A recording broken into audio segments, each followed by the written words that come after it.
우리에게 허락하신 하나님 말씀 읽겠습니다. 여호수아서 24장 1절에서 5절, 25절부터 29절까지의 말씀입니다.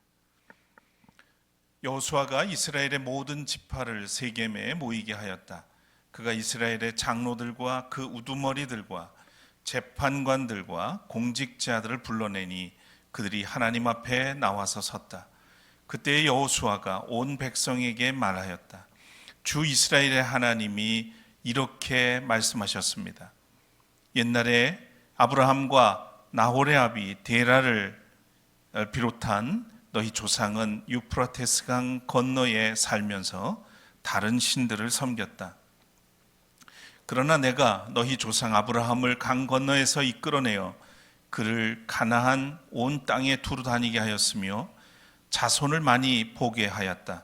내가 그에게 이삭을 주었고 이삭에게는 야곱과 에서를 주었다. 그리고 에서에게는 세일산을 주어 차지하게 하였다. 야곱과 그의 아들들이 이집트로 내려갔지만 내가 모세와 아론을 보내서 이집트에 재앙을 내려 그들을 치고 너희를 그곳에서 이끌어내었다. 내가 그들에게 어떻게 하였는지는 너희가 이미 잘 알고 있다. 그날 여호수아가 세겜에서 백성들과 언약을 세우고 그들이 지킬 율례와 법도를 만들어 주었다. 여호수아가 이 모든 말씀을 하나님의 율법책에 기록하고 큰 돌을 가져다가 주님의 성소 곁에 있는 상수리 나무 아래에 두고 모든 백성에게 말하였다. 보십시오. 이 돌이 우리에게 증거가 될 것입니다.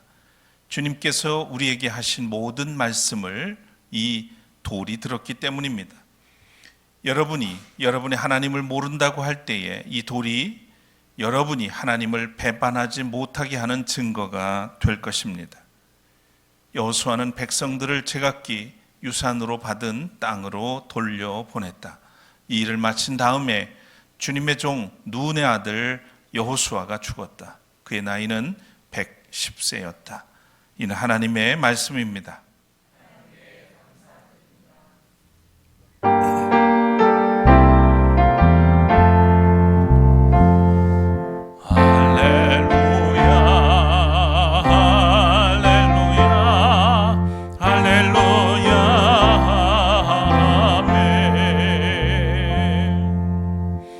자리에 앉으시겠습니다. 올해는 유난히 봄비가 자주 내리는 것 같습니다. 지난 한 주간은 국민 모두가 아픈 기억, 세월호 참사 10주기가 있었습니다. 지난 주일 오후에는 우리 교우들이 바람의 세월이라고 하는 다큐 영화를 관람했죠. 이 영화는 희생자인 단원고 2학년 1반 문지성 학생의 아버지 문종택 감독이 지난 10년간 직접 촬영한 생생한 영상 기록물로 만들어졌습니다.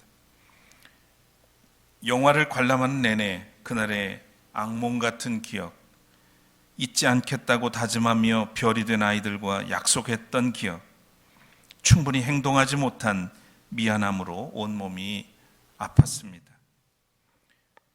저는 교회로 돌아와서 잊지 않겠습니다, 행동하겠습니다라는 글을 새긴 대형 현수막을 제작해서 건물 1층 유리창에 걸어두었습니다.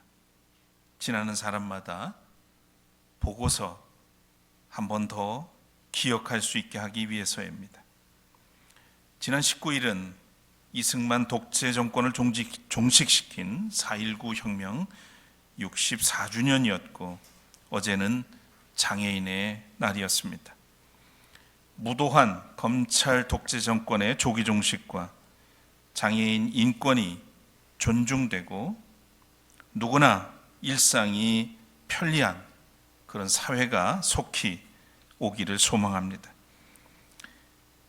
우리가 기념일을 지키는 이유는 그날을 상기하며 그 뜻을 기리기 위한 것입니다. 기념일의 의미를 되새기면서 더 나은 사람, 더 나은 세상을 가꾸어 나가기 위한 것이라고 하겠습니다. 오늘도 역사의 한 복판에서 일하시고 우리를 선한 길로 인도하시는 하나님께 예배하는 여러분들에게 우리 주님의 위로와 평강이 임하기를 기원하며 축복합니다. 찬양 드리겠습니다.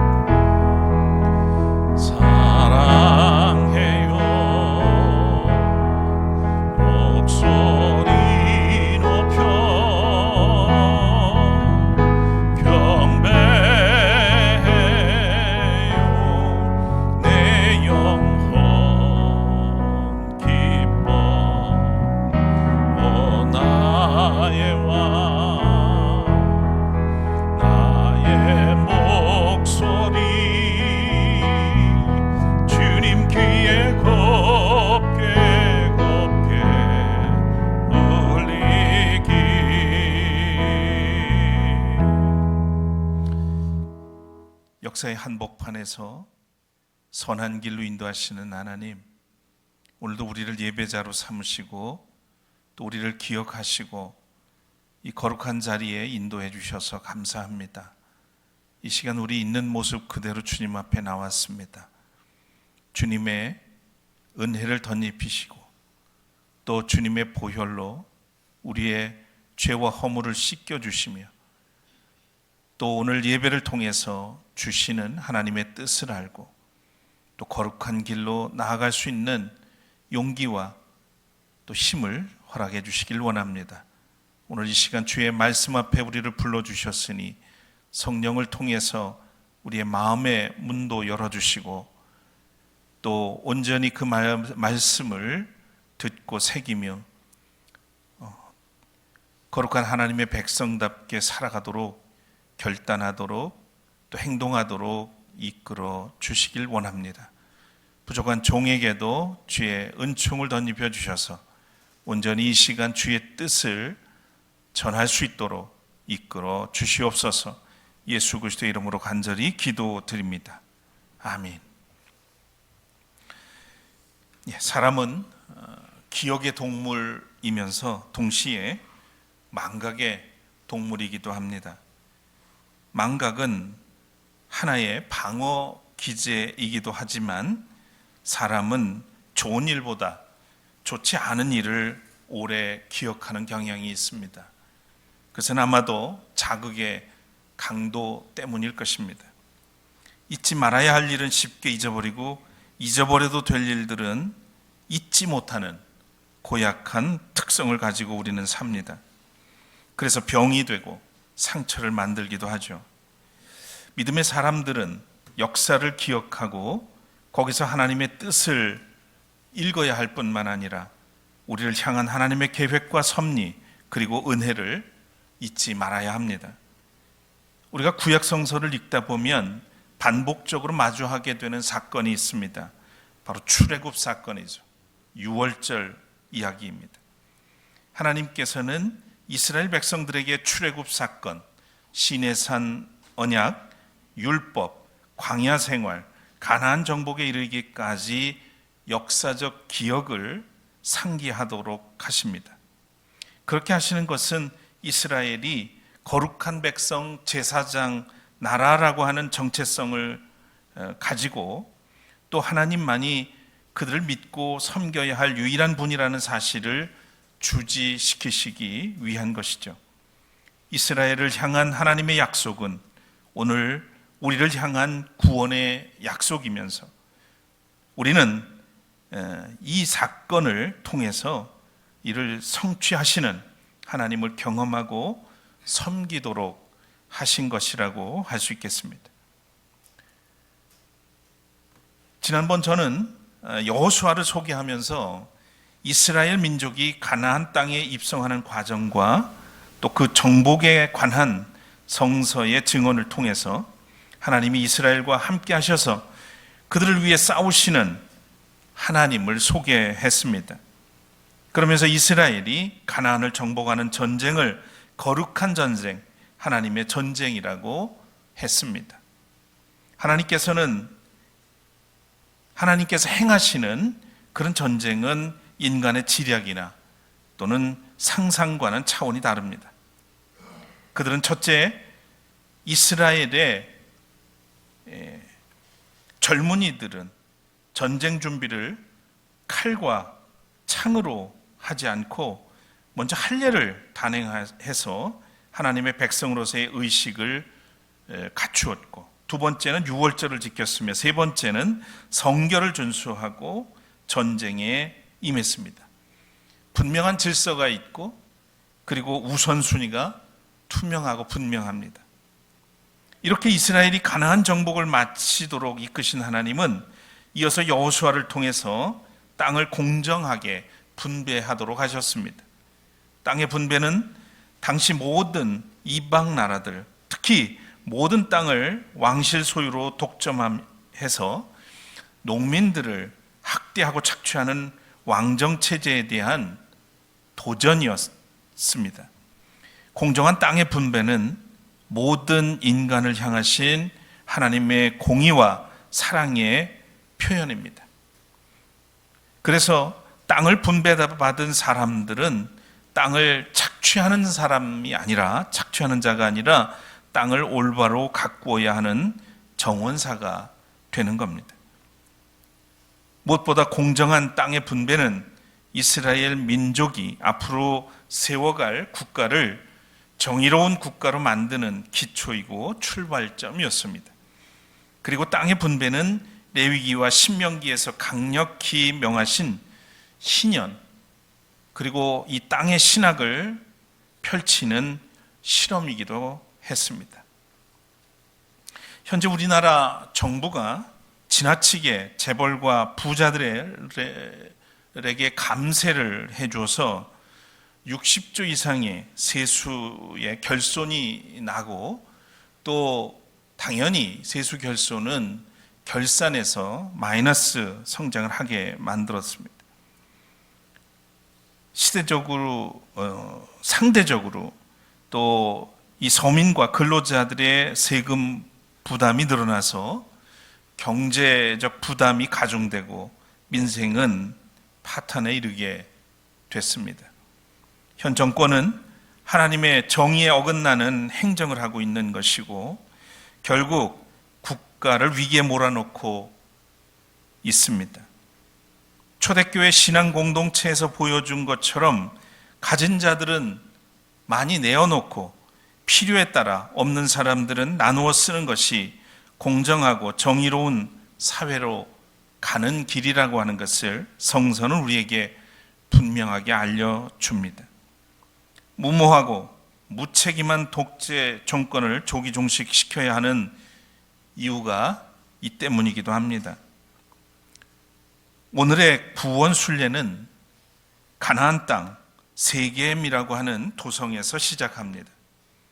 여호수아가 하나님의 명을 따라서 12지파에게 땅을 분배한 후 안식에 들어가면서 자기의 때가 이르렀음을 알고 이스라엘 민족을 세겜으로 모았습니다.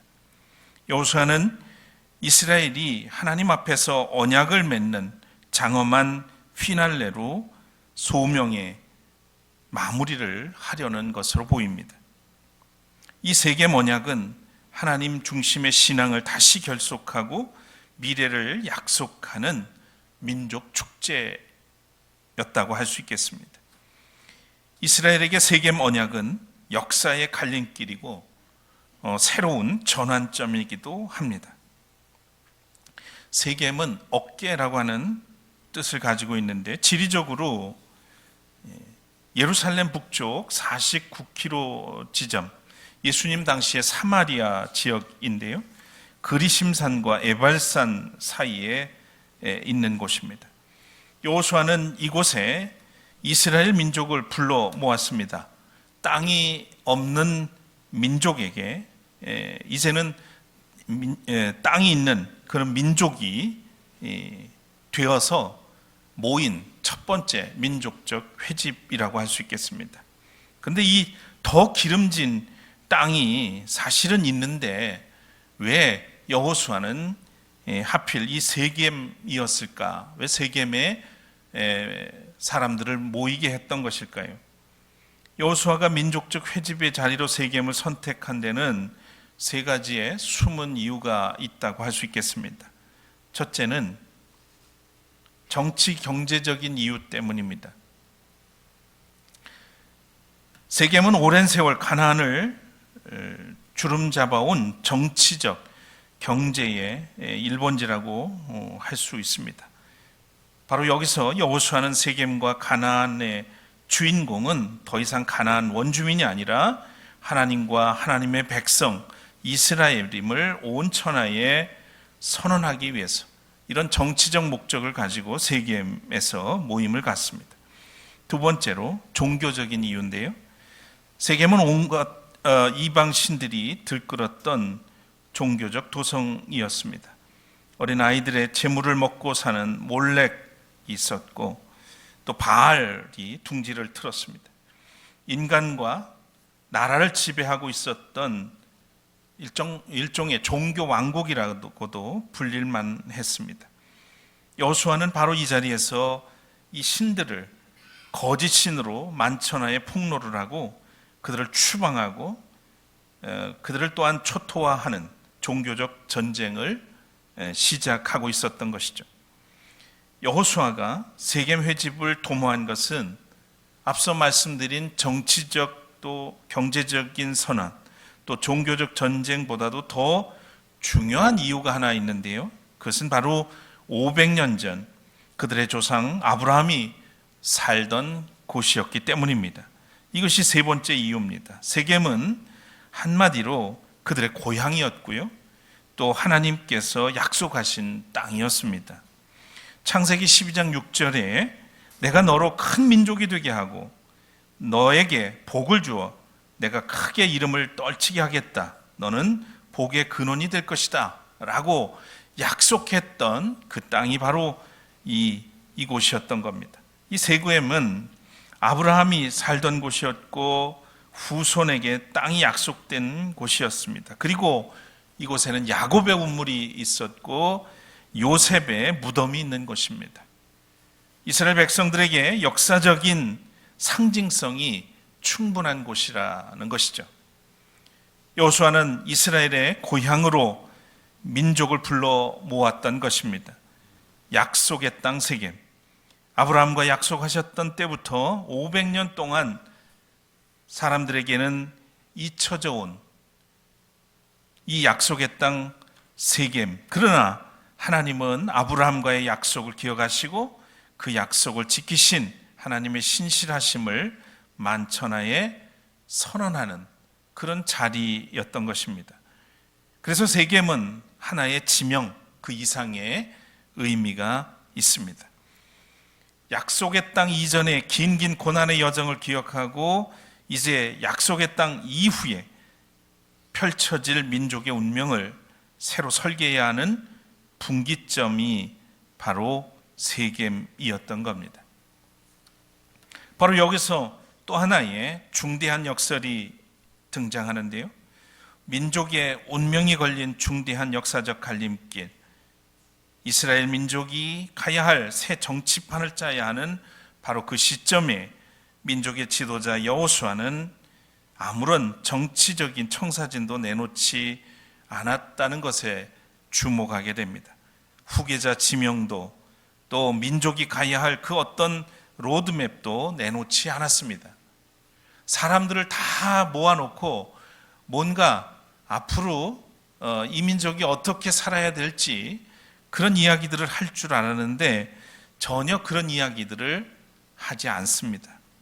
오히려 여호수아는 이 자리에서 민족과 함께 하나님을 찬양하는 예배를 드리기 시작합니다. 가장 절실한 정치적 현실 앞에서 민족의 미래를 기도로 풀어가려고 하는 그런 역설 같은 것이라고 할 수 있죠. 여호수아서 24장은 문학적으로 볼 때 클라이맥스라고 할 수 있겠습니다. 절정이죠. 여호수아서는 우리가 여호수아서를 좀 찬찬히 읽으면서 하면 참 좋을 텐데 여러분들이 나중에라도 다시 한번 24장을 찬찬히 읽어보시기를 바라면서 제가 몇 가지 추려서 말씀을 드리려고 합니다. 여기 세겜 회집에서 여호수아는 땅을 정복한 승리를 노래하지 않았어요. 땅을 공정하게 분배한 정의를 뽐내지도 않았습니다. 여호수아에게 있어서 모든 기적과 기사는 하나님께서 홀로 행하신 하나님의 은혜의 선포로 만족했습니다. 그리고 그것은 감사로 이어졌죠. 그리고 세겜 회집은 민족과 함께 드리는 예배로 이어졌던 것입니다. 우리는 어떤 일들을 마친 후에는 성과에 따라서 성공과 실패를 구분하고 평가를 하죠. 이에 따라서 기뻐하기도 하고 슬퍼하기도 합니다. 감사하기도 하고 불평하기도 합니다. 자기 자랑을 늘어놓기도 하고 남 탓을 하거나 책임을 전가하기도 하죠. 여기서 그 사람의 성숙도와 가치가 드러나게 됩니다. 그 일의 진정성을 아는 사람은 현상 너머에서 우리를 지키시고 도우시며 일하시는 하나님을 바라보고 찬양합니다. 그러나 대부분의 사람들은 모두 현상 앞에 굴복합니다. 결과에 따라 잘된 일은 자기 자랑하기에 급급하고 잘못된 일에 대해서는 책임을 회피합니다. 이번 총선에서 여당이 참패했습니다. 그 결과를 대부분 사람이 정권에 대한 국민의 심판으로 받아들였습니다. 정부와 여당은 국정의 기조를 바꿔야 한다고 입을 모았죠. 그런데 딱 한 사람만 국정의 방향은 옳았는데 아래 것들이 제대로 일을 하지 않아서 결과가 좋지 않았나 보다고 그렇게 말을 합니다. 대국민 사과도 거부하고 비공개 사과를 했다고 언론에 흘립니다. 저는 사과에 대한 이야기는 많이 들었지만 비공개 사과라는 것이 있는지도 몰랐습니다. 삶의 변화와 행동의 변화는 성찰과 회개에서 비롯되는데 국정 책임자가 무엇을 잘못했는지 모르는데 앞으로 전향적으로 국정을 운영할 것이라는 기대를 하기는 어렵지 않을까 하는 생각마저 들었습니다.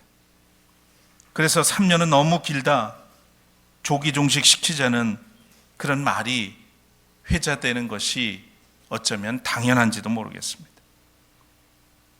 오늘 본문에서 여호수아와 이스라엘 백성은 우리와 달랐습니다. 그들은 자신들을 위해 약속한 땅을 허락하시기 위해 거룩한 전쟁을 하시고 언약을 성취하시는 하나님을 진정으로 찬양하며 예배를 드렸습니다. 역사의 갈림길에서 새로운 시대의 전환점에서 그들이 가장 마음과 뜻을 모아서 한 것은 하나님이 그동안 우리를 어떻게 돌보시고 이끄시고 여기까지 인도하셨는지를 점검하고 그리고 그 하나님의 놀라우신 은혜를 찬양하고 영광을 돌렸다는 이야기입니다. 여호수아서 24장 2절 앞부분을 보면 여호수아는 이렇게 시작을 하죠. 주 이스라엘의 하나님이 이렇게 말씀하셨습니다. 자기 이야기를 하는 게 아니라 하나님이 어떻게 말씀하셨는지를 소개합니다. 이것이 오늘 우리 예배에 비추어 보면 예배의 부름이라고 하는 겁니다. 세겜 예식 두 번째는 역사적 서곡이라고 할 수 있는 그런 기억에 대한 행위입니다. 아브라함, 이삭, 야곱, 에서, 모세, 아론, 그리고 출애굽 사건, 아모리 땅의 정복, 여리고성 함락까지 하나님께서 행하신 모든 사건을 기억하는 예배, 그런 축제였던 겁니다. 하나님의 구원을 기억한다는 것은 하나님께서 행하신 구원을 오늘의 삶 속에 현재화하고 그것을 역사화하는 것을 의미합니다. 이것을 우리는 역사적 기억이라고 부릅니다. 여호수아서 24장 3절에 이렇게 말씀합니다. 내가 너희 조상 아브라함을 강 건너에서 이끌어내어 그를 가나안 온 땅에 두루 다니게 하였으며 자손을 많이 보게 하였다. 내가 그에게 이삭을 주었고, 이러면서 이어지죠. 지금 여호수아와 이스라엘 민족은 약속의 하나님을 되새기고 있는 것입니다. 그리고 5절과 6절과 7절에 이어서 내가 모세와 아론을 보내서 이집트에서 구출된 너희의 조상이 홍해에 다다랐을 때 너희는 내가 이집트에서 한 일을 너희 눈으로 직접 보았다라고 말씀합니다. 해방의 하나님을 고백하고 찬양하는 모습이죠. 그리고 7절 마지막 부분에 보면 너희가 광야에서 오랫동안 지낸 뒤에 나는 너희를 요단강 동쪽에 살고 있는 아모리 사람들의 땅으로 들어가게 하였다. 나는 그들을 너희가 보는 앞에서 멸망시켰다. 8절에 말씀합니다. 가나안 전쟁은 이스라엘의 싸움이 아니라 하나님의 전쟁이었음을 고백하고 있었습니다. 그리고 13절에 너희가 일구지 아니한 땅과 너희가 세우지 아니한 성읍을 내가 너희에게 주어서 너희가 그 안에 살고 있다 라고 말씀합니다. 모든 것은 값없는 하나님의 은혜의 선물이었음을 고백하고 있습니다. 여기에 세겜 예식의 중심은 하나님의 약속하심, 해방하심, 돌보심, 하나님이 전쟁하심, 그리고 값없이 주시는 선물을 온 영혼으로 기억하는 민족적 감사와 찬양이 있었다는 것입니다. 그리고 세겜 예식, 이 축제는 이스라엘 민족이 하나님 앞에 걸어야 할 결단과 약속을 끝으로 맺는 것을 보게 됩니다. 오늘 우리가 읽지는 못했지만 여호수아서 14장 15절에 보면 이렇게 말씀합니다. 주님을 섬기고 싶지 않거든 조상들이 강 저쪽에 메소포타미아에서 섬기던 신들이든지 아니면 당신들이 살고 있는 땅 아모리 사람들의 신들이든지 당신들이 어떤 신들을 섬길지를 오늘 선택하십시오. 나와 나의 집안은 주님을 섬길 것입니다. 이때 광야에서 태어난 히브리 2세들의 합창으로 2세들은 합창으로 응답을 합니다. 주님을 저버리고 다른 신들을 섬기는 일은 우리가 절대로 하지 않겠습니다. 오직 그분만이 우리의 하나님이십니다.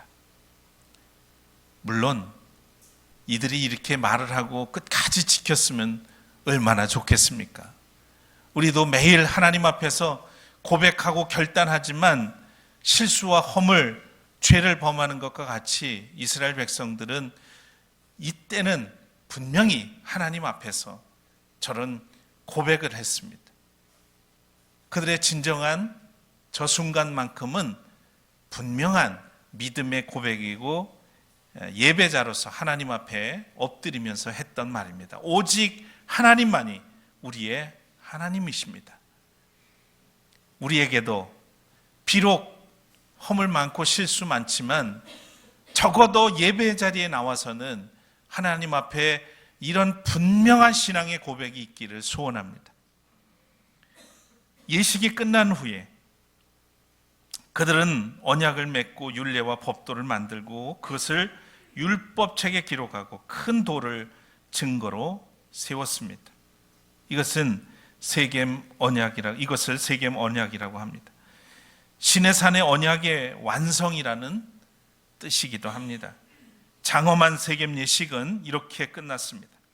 백성들은 각기 자기 주어진 땅으로 돌아가고 여호수아는 110세의 일기로 하나님의 부르심을 받게 됩니다. 가장 절실한 정치적 현실에서 정치적 프로그램 대신 하나님의 구원을 기억하고 감사의 예배를 드렸다는 세겜 이 회집과 세겜 언약은 오늘 우리에게 그렇다면 무엇을 말하고 있는 것일까? 세겜에서의 언약갱신은 매 주일 드리는 이 예배에서 선포되고 확인되어야 합니다. 또 삶 속에서도 계속 이루어져야 한다는 것입니다. 오늘 우리가 만난 세겜 회집과 세겜의 언약은 오늘 우리에게 이렇게 모여서 함께 예배 드리는 이 예배를 통해서 하나님을 기억하고 또 이 예배 속에서 우리의 삶을 갱신하는 그런 기회로 삼아야 된다는 겁니다. 맹목적이고 습관적으로 드리는 그런 예배가 되어서는 안 됩니다. 그냥 주일이니까 안 가면 찝찝하고 허전하니까 나오는 그런 자리가 아니라 내 인생의 역사의 갈림길이 될 수 있는, 전환점이 될 수 있는 그런 예배가 되기를 기대하고 기도하면서 참석해야 된다는 이야기입니다. 매주일 드리는 이 공동 예배는 하나님 앞에서 자신을 돌아보고 언약을 새롭게 확인하고 감사하는 시간입니다. 우리의 신앙을 갱신하는 자리입니다. 하나님만을 섬기겠다고 고백하고 다짐하는 자리입니다. 약속의 땅 이후 민족 복 땅을 다 소유하고 난 후에 이스라엘 백성들, 이 이스라엘이 가야 할 길고도 먼 정치적 여정을 앞에 두고 여호수아는 정치적 유토피아나 로드맵 대신 민족과 함께 하나님의 구원을 기억하고 감사의 예배를 드렸습니다. 그리고 언약을 갱신했다고 하는 이 사실을 오늘 우리는 신앙적 이런 사건들이 오늘 우리 모두에게도 새로운 교훈으로 담아낼 수 있기를 소망합니다. 매 주일 드리는 예배가 우리 인생의 갈림길에서 하나님께로 한 걸음 더 나가는 감격스러운 그런 예배가 되기를 주의 이름으로 축원합니다.